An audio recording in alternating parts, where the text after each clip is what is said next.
The year 2046. The Robinson family are lucky enough to get the chance to live on a colony on Alpha Centauri after Earth became uninhabitable. While flying on the shuttle Jupiter 2, Maureen and John try to keep their 3 children entertained by playing cards. But the system advises everyone to wear helmets as the shuttle begins to enter the unknown planet's atmosphere. The autopilot chooses a safe landing trajectory, but as it does so, burning debris flies past and everything changes. The shuttle is carried at high speed and finally hits the surface. The Robinsons try to evacuate, but only the youngest man manages to get out through the main hatch. The others have to make a detour. And while they do, the boy surveys the endless snow-covered desert. As soon as the family is free, Jupiter 2 goes under, along with all the supplies and the chance to take shelter from the cold. John, a serviceman. A month ago, on Christmas Day, he came to visit his family to spend the holidays together, but the news of the meteorite changed their plans. Meanwhile, Maureen notices that her husband's pant leg is torn, proving that the air is not poisonous, and the Robinsons take off their helmets, breathing in the fresh air for the first time in a month. Penny tries to contact someone to no avail, while Maureen, in the meantime, reassures the children that a rescue mission will be sent out for them. In fact, the mother realizes that the things are not that bright. It will soon be nightfall and the temperature will drop to 60 degrees. This means that the capsule will be trapped in ice and the whole family will be left to freeze on the surface. John decides to go down into the sunken shuttle for the battery, but they have time to do it only through the top hatch, into which no one can get but Will. The man is prepared to risk his son, but while he's explaining to the boy what to do, his daughter Judy dives into the water. Judy finds the battery, but it's too late. She doesn't make it to the surface in time and ends up in the ice. Maureen looks over the sensor readings and asks her daughter to calm down. Her suit will withstand the low temperature and maintain oxygen levels for 5 hours, and they'll figure something out in that time. John tries to manually crack the ice. In the meantime, Will tells his father that as they were falling, he noticed white flames, which means there are deposits of magnesium nearby, which burns well. Realizing it's their only chance, the head of the family leaves his daughter Penny as the eldest and goes in search of fuel with his son. Being left at the tent, the girl recalls how recently she was choosing a gift for her father.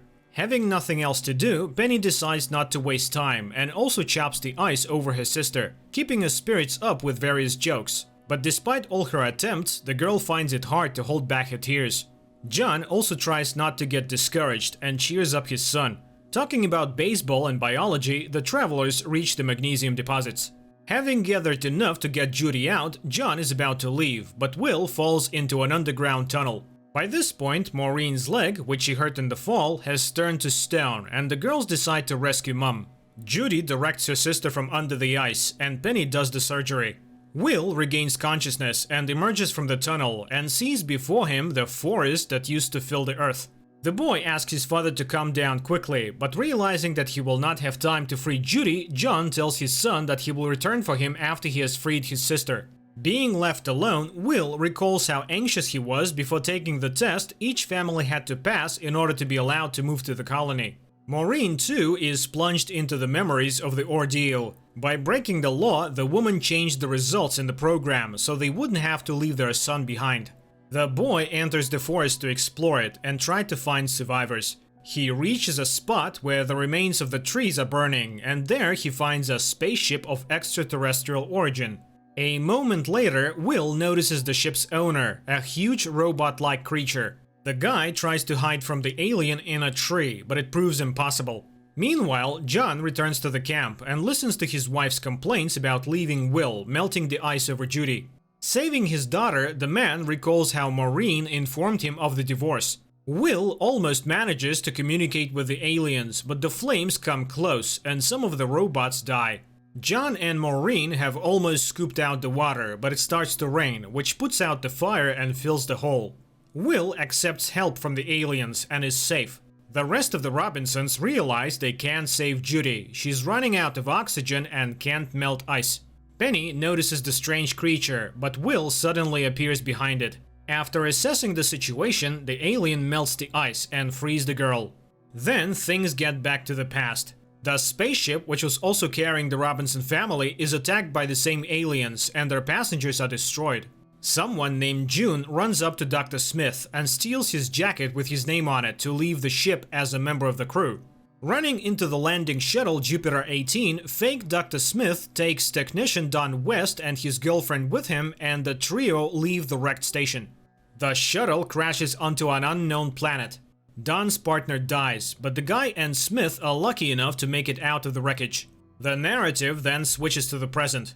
The alien makes his way to the Robinson camp, and returning to the frozen pond, he melts the ice and creates a passage to the shuttle. Don and Smith collect items scattered around the ship that may be of use to them. The girl finds the scrapbook of the real doctor she took off her jacket and hides it to avoid being caught. After discovering her partner's body, Don removes her boots, much to Smith's surprise. But the impostor claims the pendant she found on the ground as her own. The alien frees Jupiter 2 from the ice and fixes it after the flood.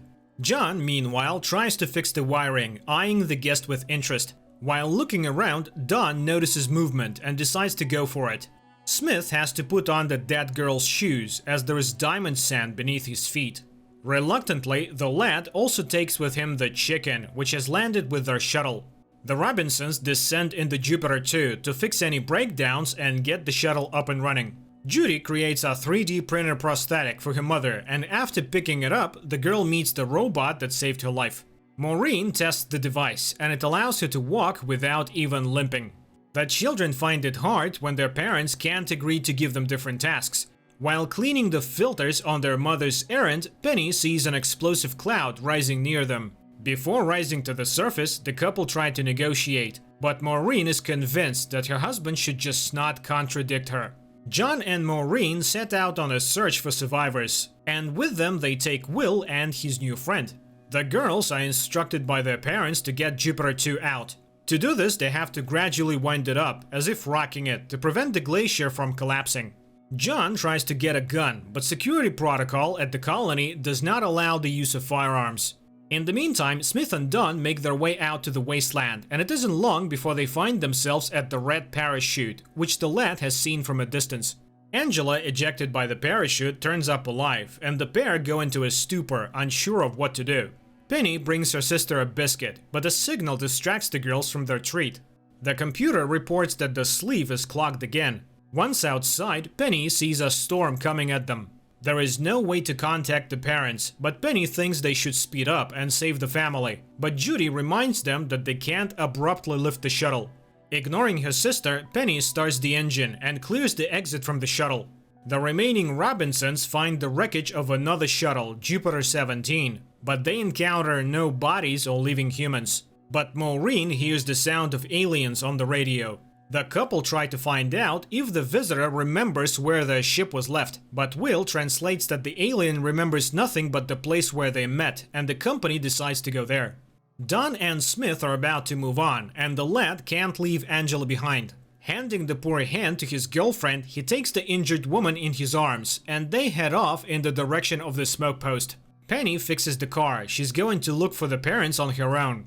But Judy is afraid to go with her sister after her experience in the ice captivity, so Penny has to go alone, traversing the snowy slope. After stopping for a rest, Don fires his second flare, but there is no answer. He sees that a storm is approaching, and it is no longer safe to drag Angela. The alien leads the Robinsons to the wrecked ship. While the adults explore it inside, Will teaches his friend to play ball. The toy flies off under an iron piece, and as the robot helps Will to pick it up to retrieve the ball, the boy sees what the alien has recently seen, a mess on the ship that caused them to go astray. Maureen and John at this point also see something interesting. A huge map of an unknown planet, and the entire Milky Way opens up before them. Frightened, Will runs away into the woods, but the alien catches up with him, and he realizes that his friend doesn't remember anything from his past life, though he is aware of his guilt. The robot is a submissive and loyal friend to Will. Smith and Don find shelter from the storm, but the impostor leaves his buddy with Angela and goes off to get help, asking Don to fire one last rocket when he realizes it is time to meet up again. The Robinsons are walking through the woods when a storm catches them, and instead of raindrops, diamond shards fall from the sky. Hiding under a rock, Maureen finally catches the signal and hears Penny's voice. And in order for the girl to find them, the robot turns on a spotlight. After a couple of minutes, the whole family is safe. Don spots the machine and is about to launch one last rocket. Seeing the signal, John turns the rover around and risks being caught in a storm, rushing after the survivors. The Robinsons open the door and drag the impostor Smith in, while Dawn finds the signal gun case empty. John manages to corral the car into the shuttle a second before the storm passes over them. A few months before what happens, Dr. Smith, whose actual name is June, has already tried on someone else's role. By cutting a chip out of his sister, she has stolen her successful life. Maureen explains the situation to the family and insists that they must make contact as soon as possible. But everyone is tired, and the Robinsons ask to let them rest for at least a couple of hours. Only Dr. Smith remains in the room with Maureen, concocting yet another lie as she goes along. Listening to the shifting ice, June can't bring herself to remember her confinement. At night, Smith takes advantage of everyone being asleep and to gather information. She rummages through Robinson's personal belongings. Will can't relax either. In his sleep, the boy sees the robot's memories. The boy goes to the kitchen for refreshments, and Smith tries to gain his trust. But suddenly, everyone wakes up to a glacier collapsing on the shuttle. And trying to start Jupiter 2, John realizes that the storm has clogged the engine and the ventilation, and they won't get out. Another argument ensues between the man and his wife, but Maureen tries to smooth things over and offers to let John work together. Suddenly, it dawns on the man that Dr. Smith must have emergency training, which means she can be assigned important matters. But when Maureen hands out tasks to everyone, the imposter becomes nervous. In the compartment of the 3D printer, Maureen finds traces of printing, and in the software she sees that someone has been printing weapons. She calls for John, and by doing so, saves him from an unknown creature floating in a water-filled compartment.